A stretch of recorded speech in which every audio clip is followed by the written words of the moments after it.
would you like to comment on what Minister Szymański said? And you've listened to him. Do you think that Minister Szymański has basically is about to sign a peace to ALDE with his liberal manifest? Because everybody is wondering where peace will end up after the European elections. Is this the direction that peace is going in? Or is there anything else you'd like to comment on? You're Jamie, suspiciously looking at me. Yeah. Shall I start then? Thank you very much, first of all, for having me here today.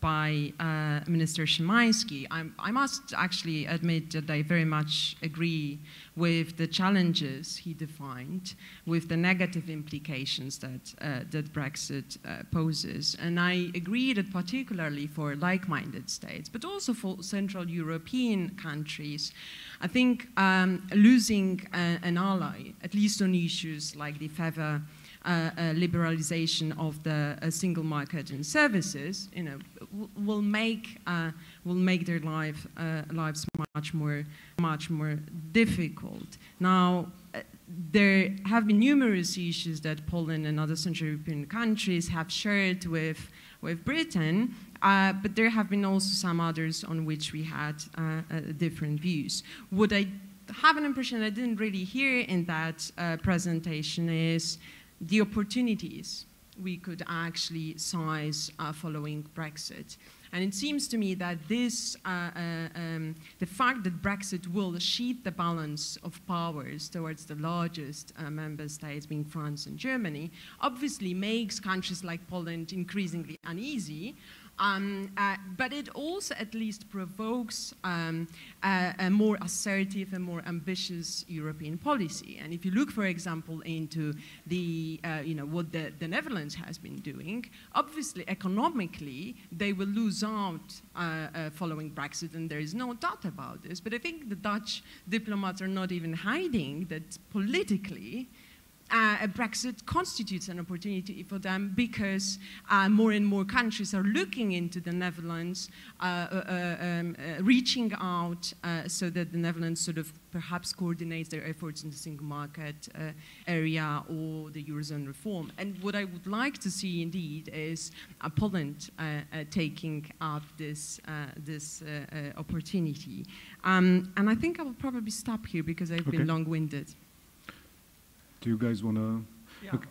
Please. Yeah, thanks also for the invitation. I mean, I agree that Brexit is rather time-consuming, but I think we have to put it in its framework, and it's the first big disintegration event that the European Union has faced since its inception. So, the fact that it has become ridiculous in the way it's been dealt with doesn't obscure the fact that it's a major blow to the European integration project and the first step into an illiberal turn into European politics, because no matter the discussions that we have on Brexit, it was a true vote on immigration. And this was, at the end of the day, the question which mobilized people, and some people very successfully managed to turn the Brexit referendum into, do you think there are too few or too many immigrants in your country? And European elections and national elections have been fought more or less on these grounds in many countries, with a lot of people putting this on the table.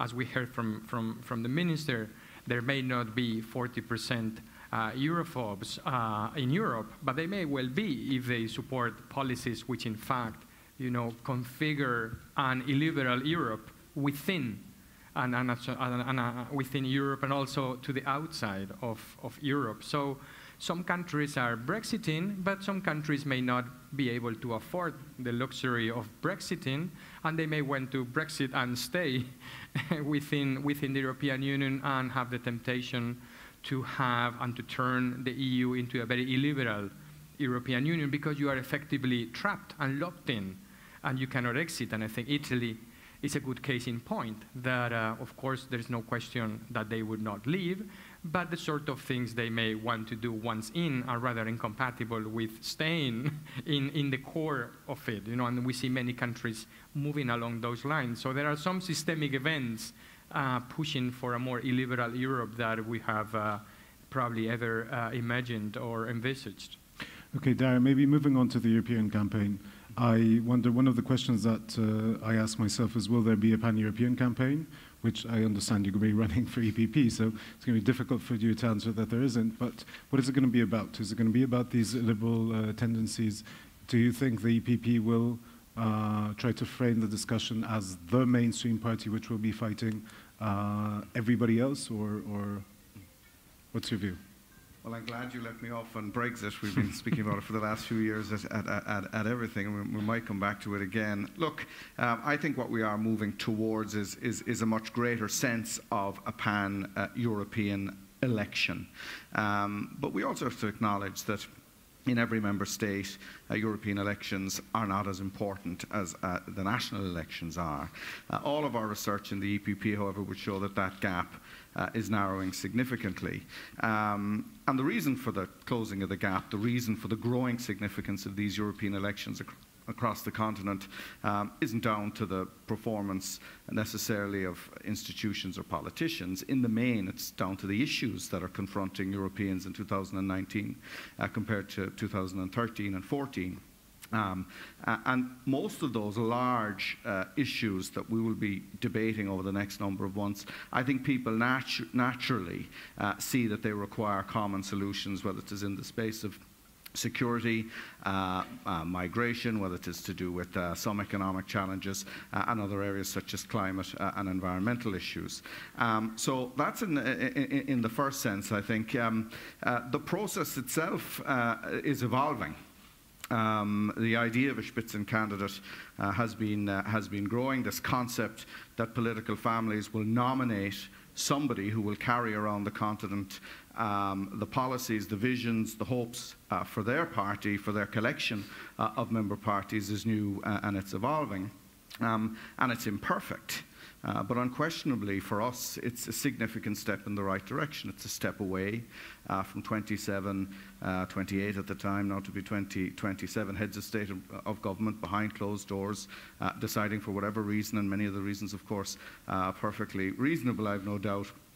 But in this instance, we will have the potential to have the main political family set out through a lead candidate, in our case, Manfred Weber, what they want. And of course, what that will give for the first time, given that this is a much longer European campaign, is a high degree of accountability. So whoever is the president of the next European Commission, if they have taken part in a proper electoral campaign, then they will be held accountable by members of the media, but indeed by the Parliament and the other institutions. So we've started now over the last number of months. We decided in September 2018 on our procedures. We had our Congress in Helsinki, and we will have Manfred across the continent for the first 3 or 4 months, listening to the citizens of our continent, and then debating we have Mr. Timmermans, of course the Greens have their candidates, but frustrated that the Liberals in particular can't agree amongst themselves who they should put forward as their lead candidate, and we hope that they will join in a debate that I believe is necessary and it will be very healthy for European democracy. Okay, but once Mr. Weber stops listening and starts talking, what will be his key message? If I'm a European voter, what sentence will he try to tell me to cast a vote for EPP, not for this or that political party? What's the... Well, we're publishing our manifesto on the 20th of March, but I think what's very clear, and I think here there is a difference between the EPP and other political families. In the first instance, we're very clear that we strongly support the concept of strong local, regional and national subsidiarity. So we want to continue. I never liked the sort of term big on big things, small on little things. But nonetheless, clearly the challenges we face in our continent about the security of our continent, here on the pro-European side, we very strongly feel that our friends and the Liberals and the Socialists have not been ambitious enough about measures to make Europe more secure. And the same is the case with respect to European defence policy. We have challenges, twin challenges, in ensuring that Europe, that our borders are protected and that we work to support people outside of Europe to have an increased quality of life into the future. But that balance, I think, has been very difficult to achieve. And of course, in economic issues, Jean-Claude Juncker, the Juncker Plan, again, a little bit ridiculed a number of years ago, and yet 13 million new jobs across the continent. Every single member state of the European Union is now experiencing growth, some more than others. This did not happen by accident, and in the main was led by EPP-led governments. So we will be focusing on an election campaign that will be more engaged, I have to say a little bit more edgy, in that I think the extremists of our continent and the negative type of way they seek to pull down a European Union that has delivered so much over the last 50, 60 years and seek to give absolutely no suggestion of what might be in its place. I would agree with Conrad, Minister behind me, who I shared time as a minister, as I did previous to that with Rafael from both the big political parties here. I think we need to move the debate away from a referendum on the European Union, and we need to talk about the issues of our continent. The European Union is imperfect, but it can only be improved by politicians, by political parties and families working together. And here, while there are differences of opinion within the EPP, I think we represent a more unified and clearer political entity than our opponents, and we seek to work with them, because we know that after the next European elections we will not have a majority, but we look to work with other pro-European Union families issue by issue to try and continue to improve Europe. And my last point on this, and it is the job of journalists and academics and opponents to point out the many failings that we have within our political system. But equally, from time to time, we also have to acknowledge that we live in one of the safest, most democratic parts of the world, and that has been created by people working together. I never, during my 3 years as a minister, to mention Brexit briefly, ever saw any decision taken in any formation in the institutions that the British disagreed with. They were a part of every rule and regulation that they complained about through the referendum. And the same in the main is the case for all the other member states. And the chance for Poland, now that the UK is leaving, is of course proportionately.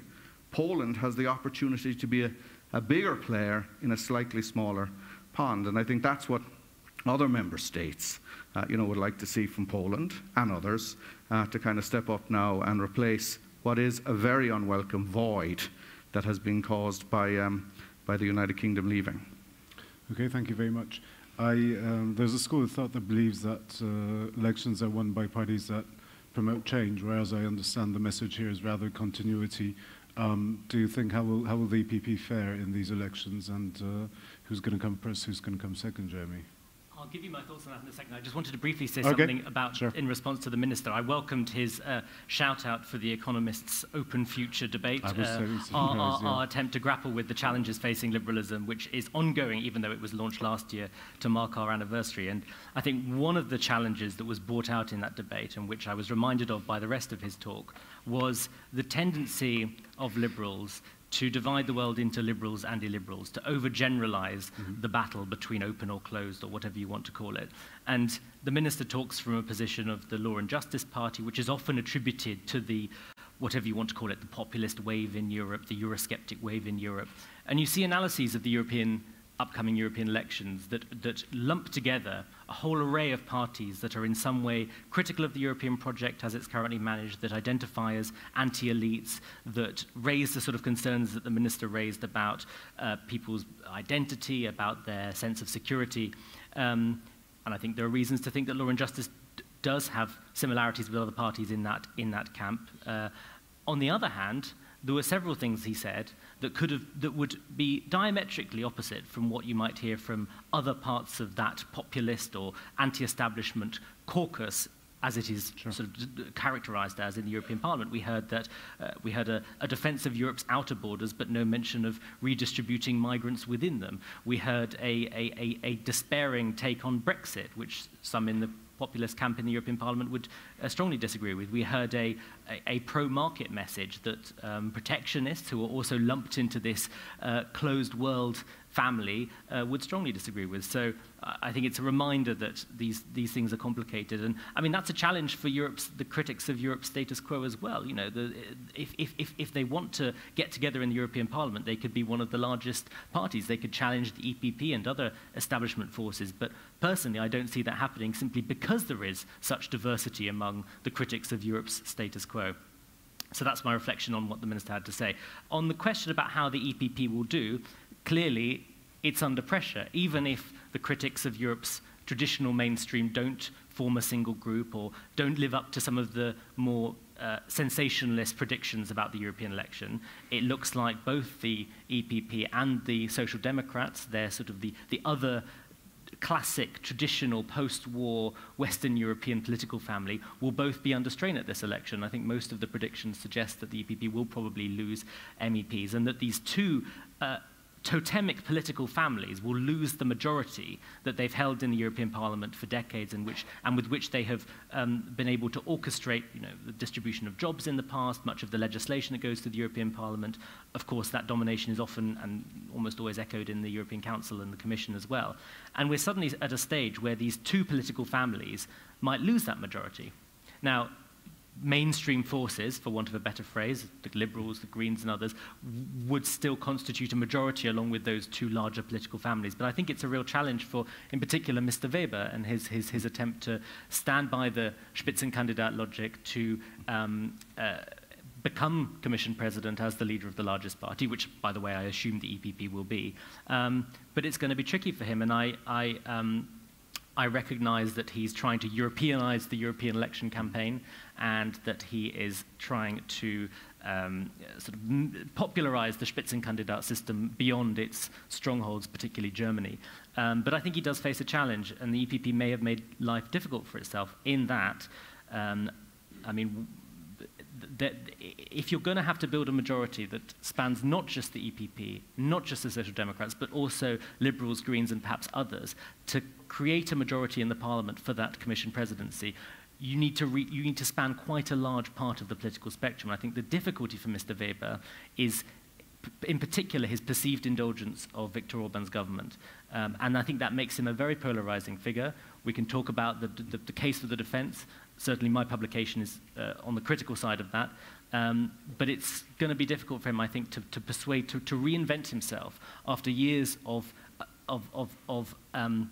making excuses for that government, to make himself acceptable to particularly the sort of more left-leaning or more liberal-oriented MEPs whose support he'll need for a majority. So I think it's going to be a fascinating election, both because the logic of the Spitzenkandidat system will be under strain, because these traditional dominant political families will be at risk of losing their majority, and because you'll have this wider fragmentation of the European Parliament that will have major implications for how you get legislation done in the next 5 years. But do you think it's possible that the divide, the fault line will be between the mainstream parties and the anti-European parties? Because when I listen to Darry, I rather hear that he's alluding to the Liberals or to the Socialists. You don't talk about the populists, for example.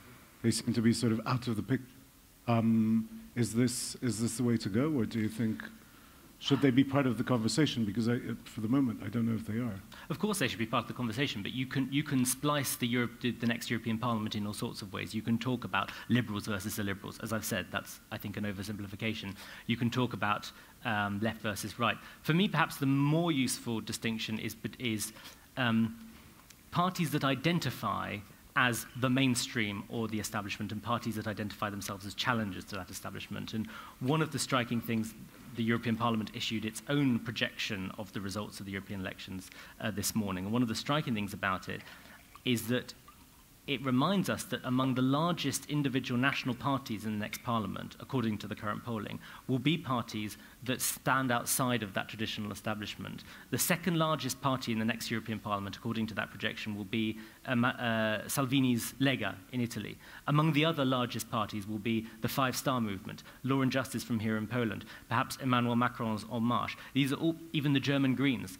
And these are all parties that are, one way and another, sort of see themselves as separate from that traditional centre-right, centre-left consensus, embodied in figures like Mr. Weber, embodied in figures like Martin Schulz, embodied in figures like Mr. Tajani.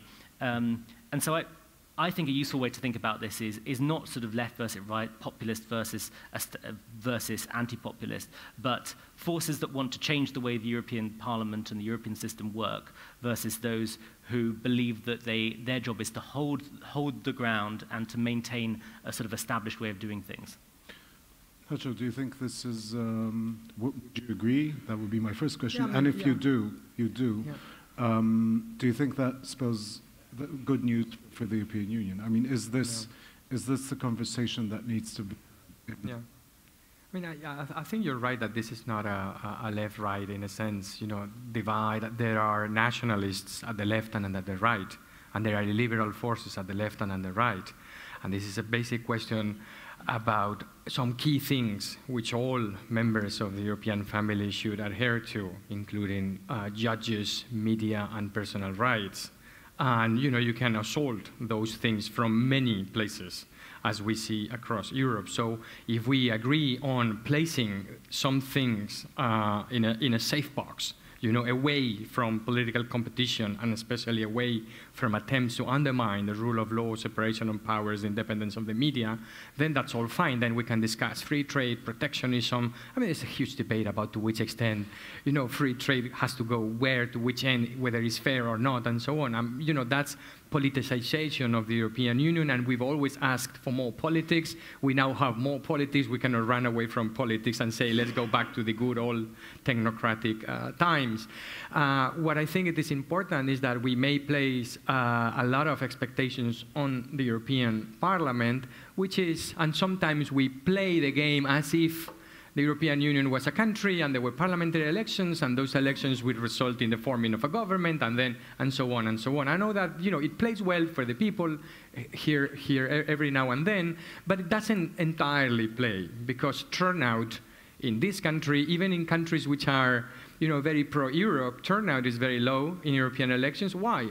Because people feel that they control the European Union through governments rather than through the European Parliament.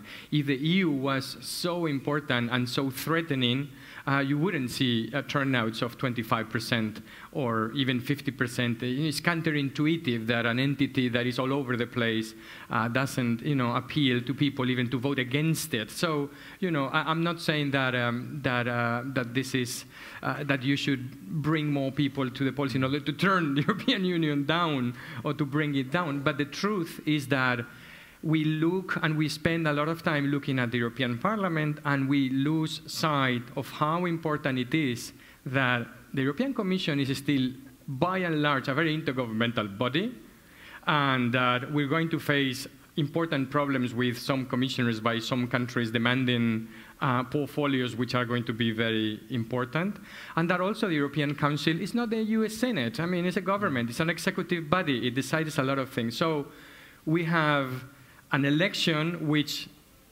distributes seats in the European Parliament, but the configuration of the Council and the Commission answers to the last general election in individual countries. And member states know this. So it's going to be very interesting, I say, to see that the Council is going to have a majority, of course, of center-right parties, which across Europe are taking strategic decisions on how far do they go, or do they rely on the support of either far-right or Eurosceptic forces. And to me, the most threatening thing to European integration, in a sense, is that, or not threatening in terms of the things we need to do, is that the appetite for more integration of center-right parties depends very much on their need to rely at home, not in the European Parliament, on parties who've said enough is enough, basta, no more European integration. So you may have a majority in the European Parliament pro-Europe, but this is on thin air because there's not support for that at home, back home, and in the Commission or the Council. Well, can I just say that when we say there's no support for it back home, I mean I think we all do accept, as I've said, national elections are more significant. But this is to Jeremy's point. We are on a journey where if we want people to feel more engaged with the election that will take place in May, we have to show them what are the topics, what are the issues that they will be affected by the outcome. We have to bring the election to them. We have to give them the motivation that on polling day, they're going to open their front doors and they're going to go out and vote. And one of those ways, and it is only a part of what will motivate them, is by showing the choices in personnel terms and in policy terms that some of the leadership of the European Union will be affected by how they vote. And as I say, that gap is narrowing. Now, if we go back to a system whereby the largest political party, by virtue of a vote, and as I say, you can be critical of it, until someone can demonstrate to me a system that is better, and maybe a directly elected president is the obvious response to that, but that is not what we have in May. I think it would be a serious, serious injustice to the people of Europe if after the elections, a person who has been given a significant amount of democratic legitimacy through the European elections, if around the European Council table a group come together and try to pick somebody else. And the other point is, don't forget, and the question was made about Manfred being polarizing. Everything about his political career to date shows that he's a bridge builder, the way he's engaged with the other political families around the European Parliament. God knows, I know, as Director of Elections, the different delegations. We have 51 member parties in the EPP, most of them represented in the European Parliament, and he has extremely successfully managed these together. And also, in Helsinki, he was nominated 3 weeks before Helsinki, in fact, by 9 EPP members, 8 at the time, sorry, EPP members of the European Council. And there may be 1 or 2 more. So when we come to these votes in June of next year, Manfred Weber already has significantly more support around the Council, and I believe he will also, by virtue of the largest membership of the European Parliament, have the most support, because he has demonstrated as a politician, as a person, as a human being, that he actually has the compassion and the policies to lead our continent. And it would be very dangerous for European democracy to have somebody else who has demonstrated no such support, that they should somehow become the next president of the most important institution for delivering on the treaty and the agreements, intergovernmental or parliament, across our continent. And final point, when you said we won't be campaigning for change, that's absolutely, of course, not the case. Everything can be improved and changed for the better. My point simply is, from time to time, someone has to shout out for the positives that we have achieved as a continent, especially in the last 5 years. But yes, there is significant room for improvement and significant room for change in the areas that matter and affect people the very most, this critical time of our continent.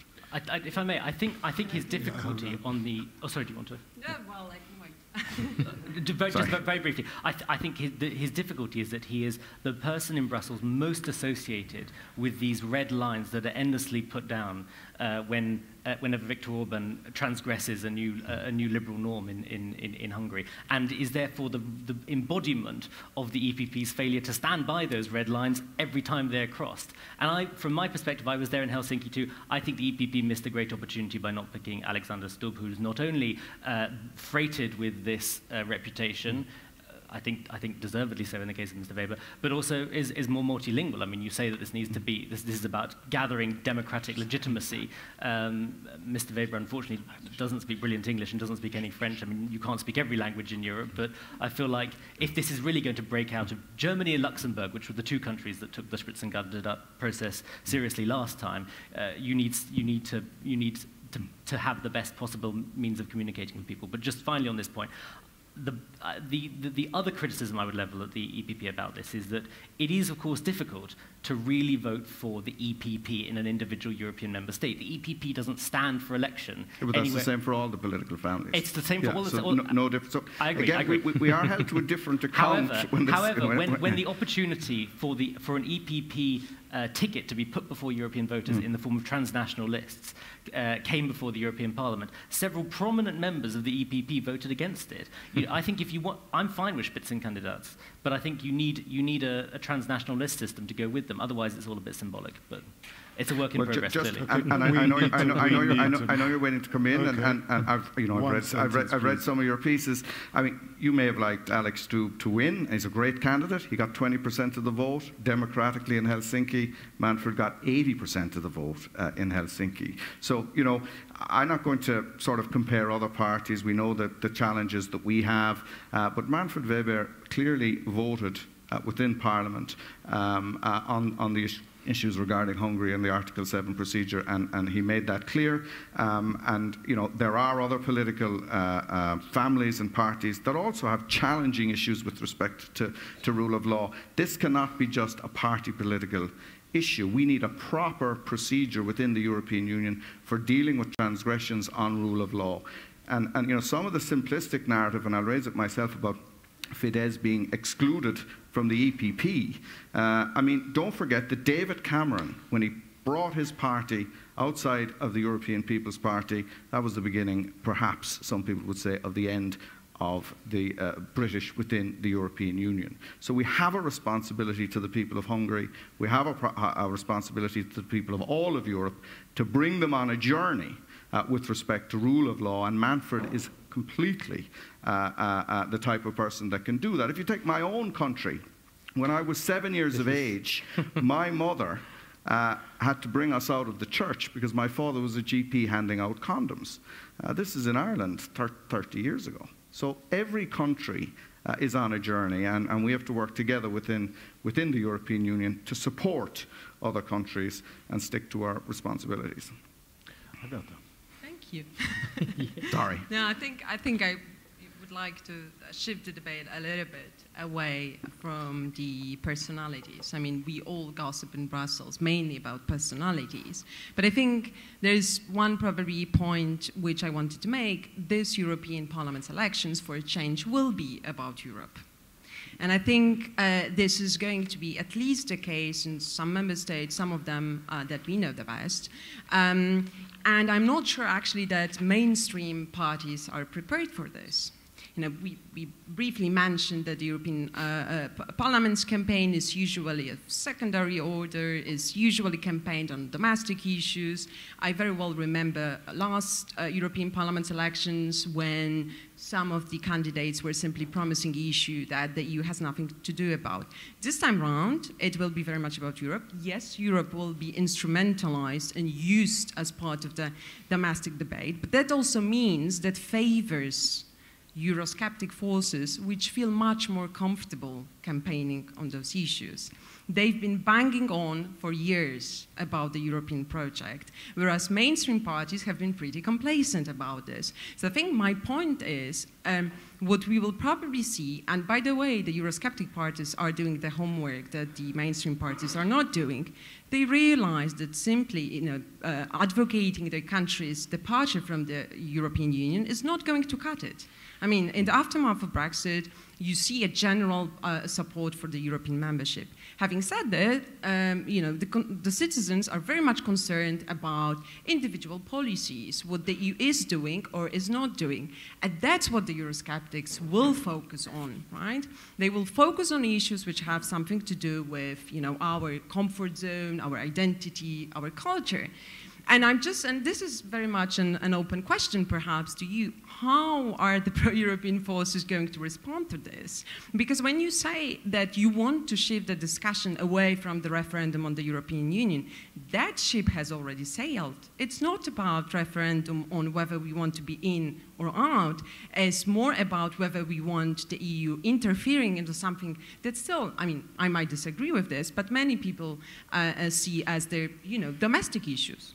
Ask an average Pole on the street whether he thinks that the reform of the judiciary should be handled domestically? Many of them will say yes. I mean, again, I disagree with that.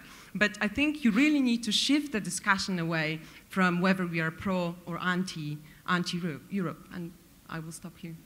Yeah, there's one question, one example of this, for example, qualified majority voting when it comes to taxation. Is that left-wing or right-wing? Is it Irish or is Germany? I mean, so, you know, there are very key issues that we have to discuss and have to do, you know, with how we move forward on that. And these are the issues that are constantly blocked, because the agreements in parties, as the same you said with Hungary, you know, the same happens with taxation and many of these issues, of course, you know. So these are the real issues which put people off because they see they're just not happening. You know, we're having an incredible discussion on Brexit and Ireland and whatever, you know, but we also like to see, you know, other things moving on and happening, and they are just not happening, you know, across Europe. And this is what it creates, you know, people don't go out to vote because they don't see that on key issues related with regulation, let's first have the capacity to regulate things, and then we decide we do left-wing or right-wing regulation. But if we keep on blocking the European Union from being able to effectively deliver on some things, then the right-wing discussion is lost because it's a national discussion versus an European discussion and a kind of horse trading, you know, you do this for me and I do that for you. You know, as a Spaniard, Spanish conservatives, for example, don't see in Manfred Weber lots of things, you know, we would need to see in terms of economic and monetary union. You know, of course, you know, and at the end of the day, there is a north-south problem within Europe that is not properly addressed in negotiations in a way which people see. And Euroscepticism is also rising in Southern Europe, where it's been a place where you traditionally had, you know, a lot of people supporting European integration because they don't see the EU delivering, and they see a sort of a northern alliance of both left and right, you know, ganging up not to move on things which are very important for Southern Europe. And these discussions, sorry, do not take place in the EPP or under this format, you know, because the EU is paralyzed on these big issues which require exchanges of solidarity, you know, like on immigration, on border control, on many things. We've seen Italy falling in part because of the lack of solidarity of other European member states, and this has affected both left and right in Italy, and we see now the results. So there, I mean, as you were saying, you know, this is not a purely left-right debate that we should have. We should have a deeper debate about European integration and what we want to achieve, right? Right. Bizarrely, this conversation has turned into a panel discussion about are you for or against Manfred Weber? But luckily, we do this thing. I don't know if you've seen it outside. What will 2019 bring? And one of the questions, it's a questionnaire. One of the questions is, will Manfred Weber be the European Commission's next president? So if we could do a really fast round, a yes or no. Agata?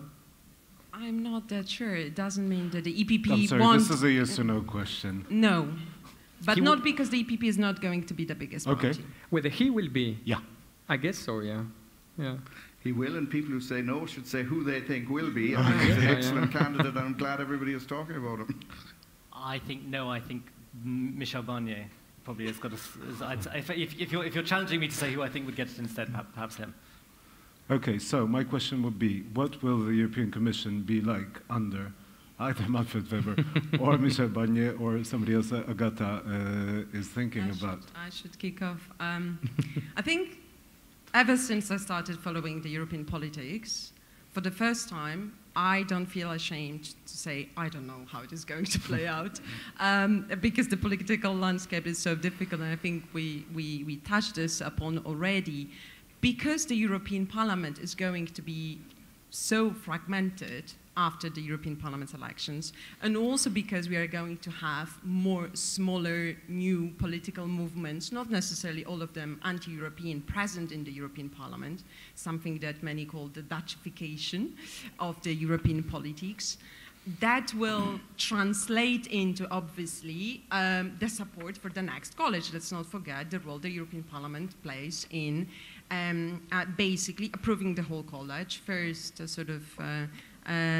electing the next European Commission's president. So I think that's where we are also coming from with Jeremy. It's really difficult to say which candidate will get that European Parliament's support. So I think I perhaps didn't satisfy you with my answer, but unless you want me to give names or... No, I have a different question for you. Who's going to decide at the end of the day if it's not going to be the popular vote? Because who's going to decide? Maybe this is an easy question. Well, I mean, it's not an easy question. I think, indeed, we are not going to backtrack on the Spitzenkandidaten system. It's going to stay with us in some form, this or the other.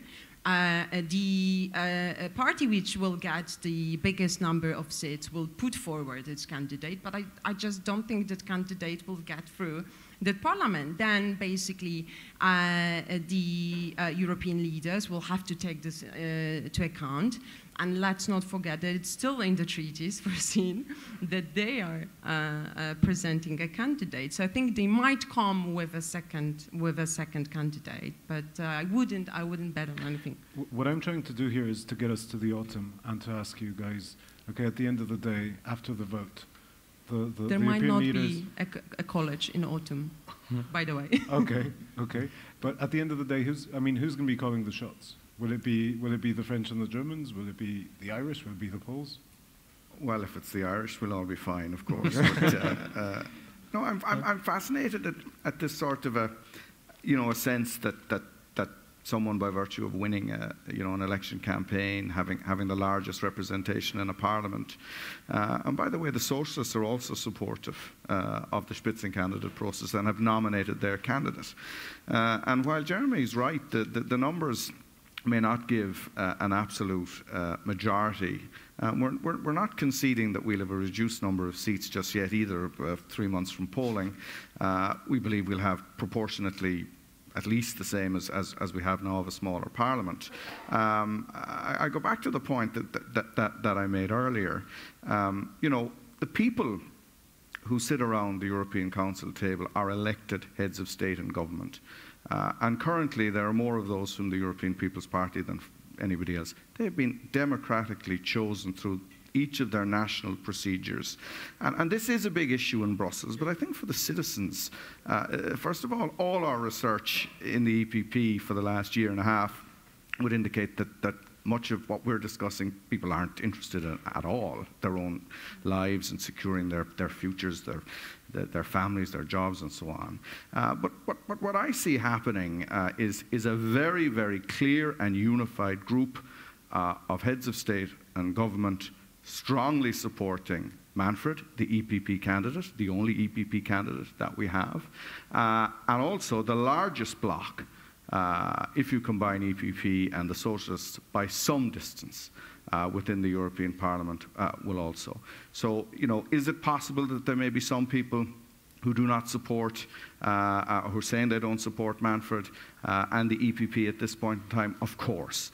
But I still come back to the point that until somebody else and some other political parties produce a candidate, a suite of policies that delivers them more seats in the Parliament and gives them more seats at the European Council, then they will have less democratic legitimacy than we have.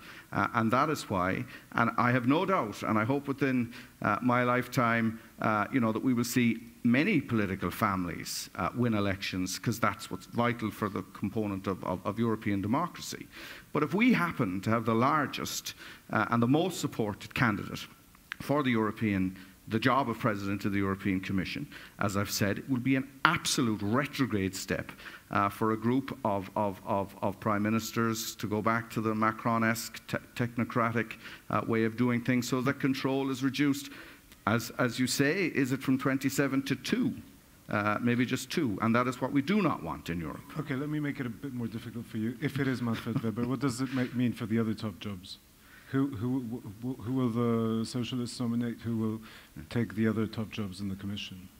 So I'm the EPP campaign director and vice president. You're going to have to make concessions. They haven't put me in charge of the other jobs just yet.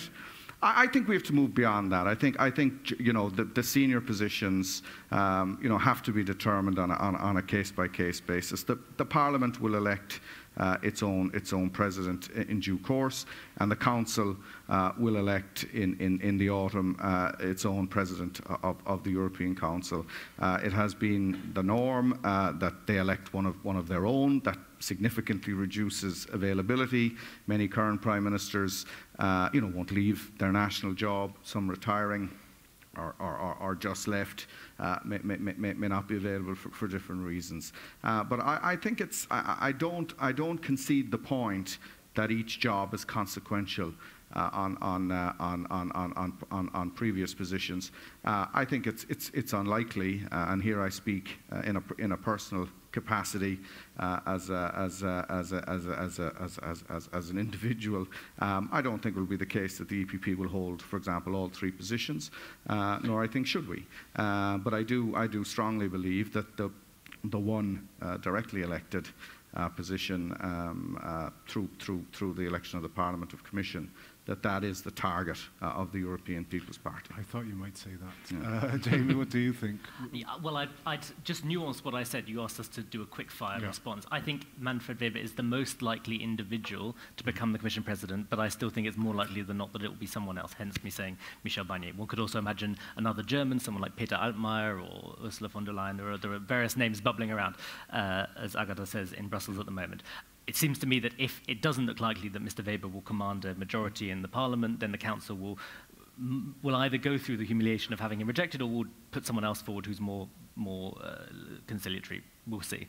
And I consider it perfectly possible that Mr. Weber will become the Commission President. There will be, of course, a certain amount of horse trading. One interesting rumour going around at the moment in Brussels is whether Angela Merkel might be interested in the Council job, which would, of course, fit with a Barnier Commission presidency on the grounds of the sort of French-German balance. But we will see. However, I also agree that it's right to talk about the substance as well as the personalities. And I think that the difficulties that we will see after the election in forming a consensus around a new Commission president, as well as on priorities like the budget, priorities like migration, on the sort of things that hopefully will form a big part of the election campaign over the coming months. It is harder and harder to get stuff done. I feel like Europe has always been a game of compromises, but I feel like the next Parliament and the next Commission, the next period, will be defined more than any before by the quest for small ball, lowest common denominator solutions to problems. You see it at the moment with migration. There are grand proposals on the one hand to turn it into Fortress Europe and build reception centers outside of Europe's borders. There are ideas to totally distribute migrants equally across the different countries according to quotas, but there isn't a majority for anything. And I think that's the product of the fragmentation that has come up repeatedly already in this talk. Geographical fragmentation, ideological fragmentation, structural fragmentation. And the question is then, how do you build common positions in a Europe that's so fragmented in all these different ways? And you'll see it on the Commission presidency, you'll see it on these other subjects. And I think, one solution would be for there to be a proper European core that can function in the way that the old Franco-German engine worked. And that's an engine that is clearly not working very well at the moment. But even if it did, I wonder if it would be sufficient. Even if Angela Merkel and Emmanuel Macron were on their very best game at the moment, and reviving the spirit of Kohl and Mitterrand, would that be enough in a Europe of 27, where many feel that France and Germany don't speak for them? We're talking in Poland. I think that might be inadequate. So you'd be talking, 3 or 4 or 5 core states fulfilling the old role of the Franco-German engine. The Spanish government, although it's now going back to the polls in elections, suggested that it might join as the third leg in the Franco-German stool. There was talk, particularly under the last Polish government, about Poland, a new sort of Paris-Berlin, Warsaw configuration. So that's one theoretical way you could try and forge consensus in Europe, in this fragmented Europe, is with a sort of tighter, with a core of larger countries.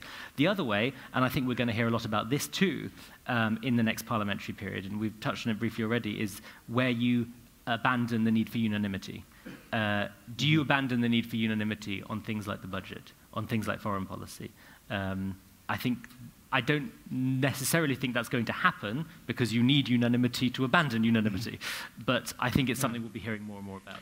Okay. Yeah, to me, the test case for this, I think, is going to be really the Italian commissioner, because that would set the standard for how confrontational you want to be within the Commission in order to extract political benefits back at home, to show that I'm in a fight, I'm the Trojan horse, and so on. And it's going to be very difficult to give the Italian commissioner translation or something like that. Probably they would want a strong portfolio. But, and this would raise the point again of something which is the big elephant in the room in the Commission, is that how can you keep explaining to people that there are 27 commissioners? That when we all know that it is totally inefficient, that it was part of the deal, that at some point we would be speaking about this, but all member states have decided to block it. And it's the Commission, shooting itself in the foot every day, because, look at the ECB. The ECB works. Actually, Europe is federal because of the ECB and the way it works. It's not illegitimate. It works reasonably well. And then the European Commission is not working properly. This Commission promised to do less and better, and it would be great. Like in democracy, you have elections that people come to polls and they say, we promised to do less and better. What have you done less and better?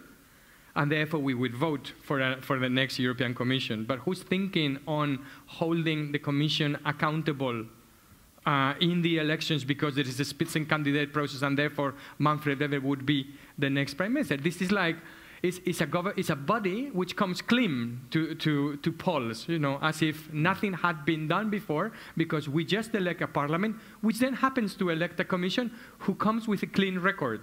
It wasn't held accountable for mistakes in austerity policies in the previous year, and it's not accountable anymore for having failed to deliver on, for example, migration, on things which are key and are destroying Schengen, the internal market, and members are not living up to those things. You can't vote it out.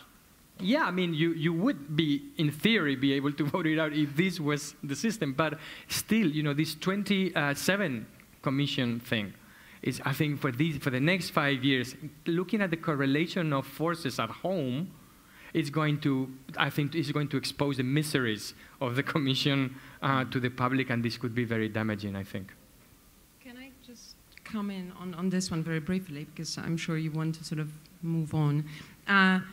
And, working for the CER, Center for European Reform, we've advocated a smaller college, and obviously we thought that we need to break the idea of the silos. But just, for the purposes of the intellectual exercise, let's flip the coin. How are you going to explain to the citizens that their country is not going to have a commissioner? We know how it worked basically in Ireland. There was a huge opposition to that. So, we can discuss about those grand ideas, how you should operate and how it would be more legitimate, but we still have to sort of, try to think, how are these citizens going to respond to that? And I just wanted to come back for a second to what Minister Szymański said about the most recent Commission's idea to introduce qualified majority voting in tax issues.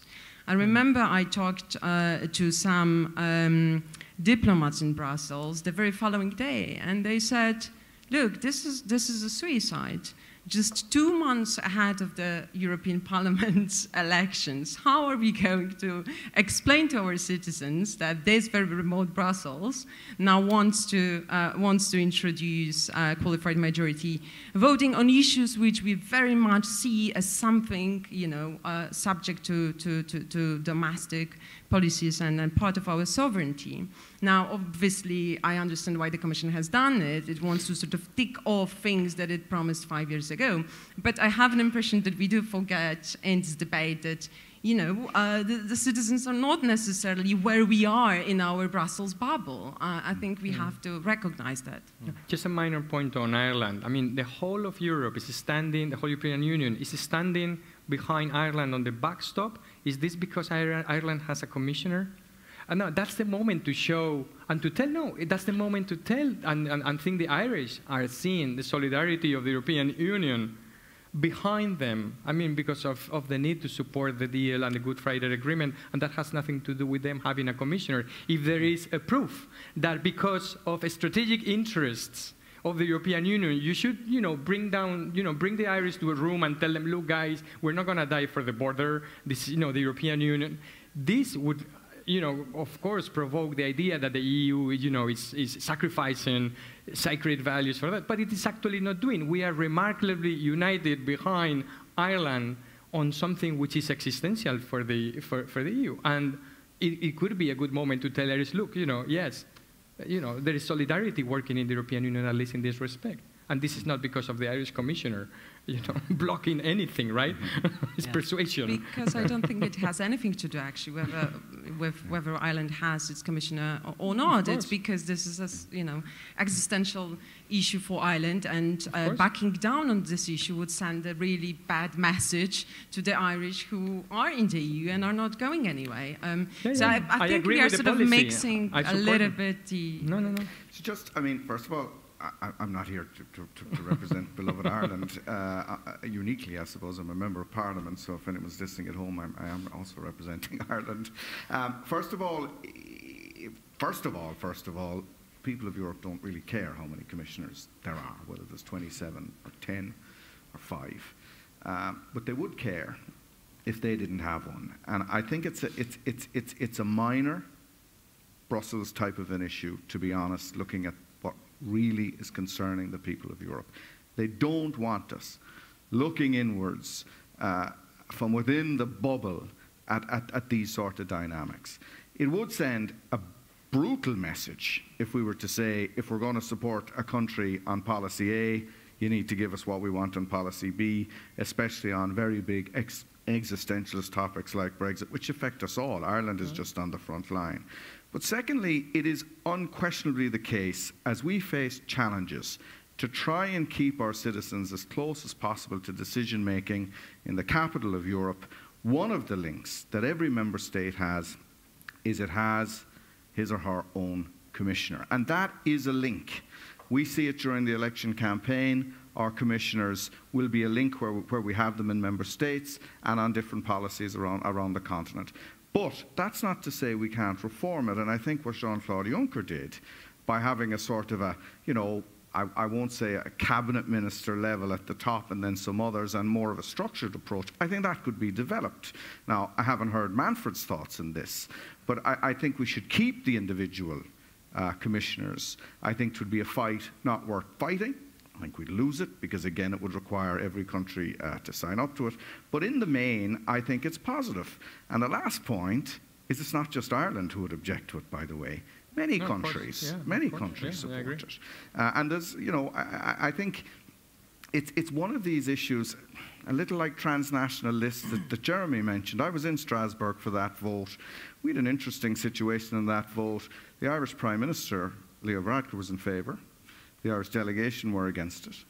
And it occupied no media coverage in Ireland that the delegation and the Prime Minister had a different view on transnational lists. Because, again, it's not an issue that was gripping people. For me, one of the main reasons, objections to transnational lists as campaign director is I kind of knew that a vote in the Parliament in November, we weren't going to have them in May. And the time we should talk about institutional reform is when we have our new Commission, our new Council and our new Parliament in the autumn. Because unlike America, we uniquely have a sort of a period of transition in Europe, which is one of the positives of our system. So we'll have 3 shiny new presidents at some stage, 3 new institutions, and then I think we should look at these issues around, whether Spitzen candidates should be on lists, directly elected, transnational lists, all the different pieces.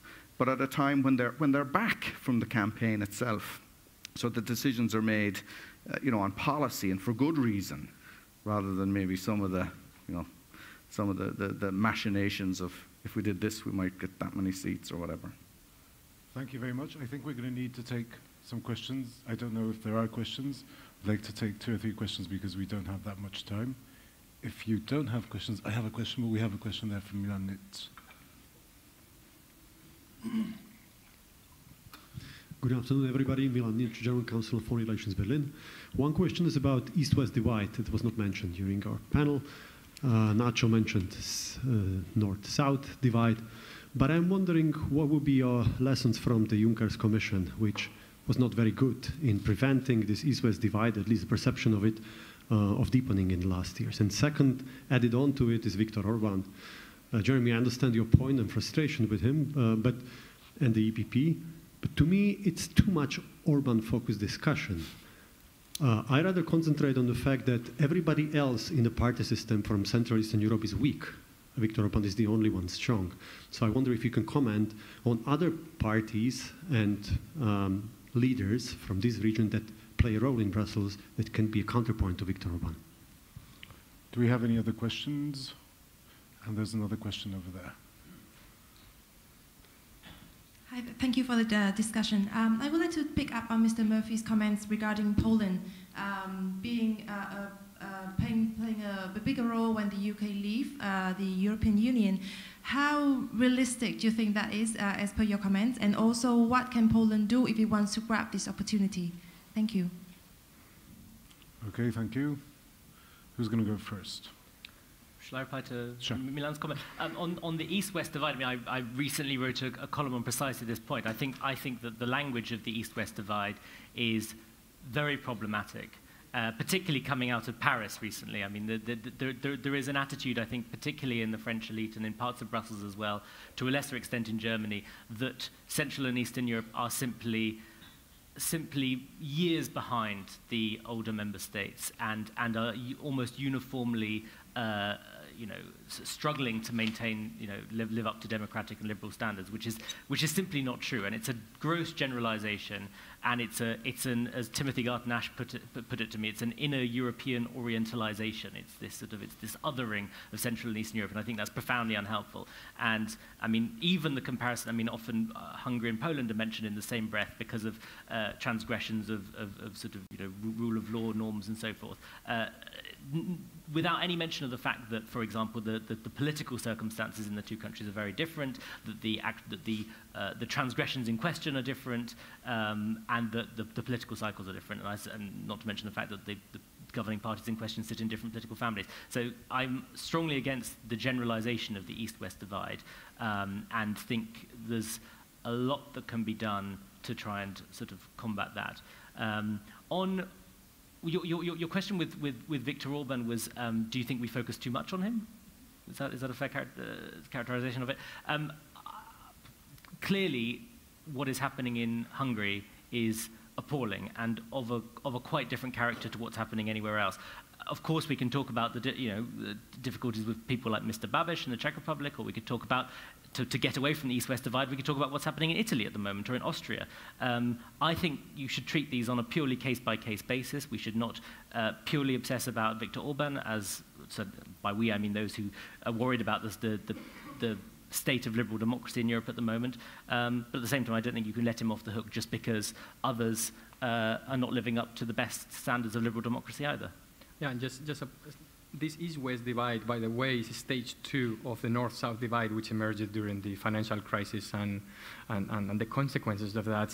So it would be important to have this discussion on the table, because it has been like very tiresome, to see time and again these divisions, which are deeply, I mean, people using cultural and religious, geographical divisions to boost their political positions at home for electoral campaigning. Anti-Semitism is on the rise across Europe, in France particularly, but also in other countries, So, I mean, I agree with you that this, in political terms, this is something which whoever is in charge of the European Commission next year, should take very seriously, because you should bring things to policy differences, not to cultural difference. Either you are reproducing cultural wars within the European Union, which would destroy it because people would overreact to that time and again, Very briefly, because I know the time is running out. I think I'm actually increasingly worried about the East-West divide, and I think it's going to be even more evident in the next multi-annual financial framework negotiations. Really didn't have time to discuss that, but there will be a huge pressure from Parliament of many net payers, actually, to introduce some form of a conditionality into the next EU multi-annual budget, so that the Commission could suspend or freeze EU funds if it thinks that there is backtracking on the rule of law. And it happens, actually, that this backtracking on the rule of law is happening in Central Europe. So whereas I very much agree with Jeremy, we should be actually looking into any attempts to backtrack on our EU values everywhere, and not only single out some member states. There is going to be this element which will be extremely toxic, and I would really like to see the next Commission trying to narrow that dividing line, but I fear it will be extremely difficult. Dan, I think you get the Poland question. I get the Poland question. Well, I mean, I largely agree with what the other speakers. I mean, the purpose of the European Union is to narrow divides, north, south, east, west. The principal way to do that, of course, is through policies, whether structural or cohesion. Seen it in my own country, one of the poorest countries on the continent, and now doing quite well. And many countries in what used to be called the East, I was told never refer to it as Eastern Europe, by the way, but you know, many countries on a journey. And I think to the question from behind me, Europe needs Poland as, you know, one of the very largest countries now to step up to its place, to be part of what will be a new Europe, a Europe that will work closely with the United Kingdom. And my advice specifically, Conrad wouldn't be happy if my advice was to vote for PSL or Civic Platform, parties that have demonstrated that by working within the European family, around the European tables, by having these debates, as we do with some of our member parties, is the best way forward. If you look, currently the President of the European Council, one of your own. So to encourage Poland to make the Polish voice loud and constructive around every European table, and not do what unfortunately my neighbours in the United Kingdom did, which was treat the European Union in the third person. It's not the third person. Everything that comes out of Brussels or Strasbourg comes from Poles and Paddies and Germans and French. They're European mistakes, and we can find European solutions. So that's my, I suppose, piece of advice to your Polish politicians, is get in there and battle for Poland and battle for the European Union, and don't just stand at home and throw sticks and stones at at problems that you've been part of yourselves in the first place. Okay, thank you for that voice. And before we thank the panel, I have three points of order that I'd like to make. First of all, we're going to reconvene at 4:45 for the economic panel, which is going to be kicked off by Prime Minister Marek Belka, the last governor of the National Bank of Poland. And then we're going to discuss what's going to happen in the economy in Poland in the coming 12 months with Jadwiga Emilewicz, the Minister of Technology. Number two is, remember about these. Co przyniesie rok 2019. If you can fill them out, they're just outside. Then we're going to know what you think about what's going to happen in 2019. And finally, for those of you who stay until 6:15, that's when we're going to finish. There's a prize, there's going to be some wine and an occasion to talk and mix. So thank you very much, dear panelists, and thank you very much for staying with us. Thank you.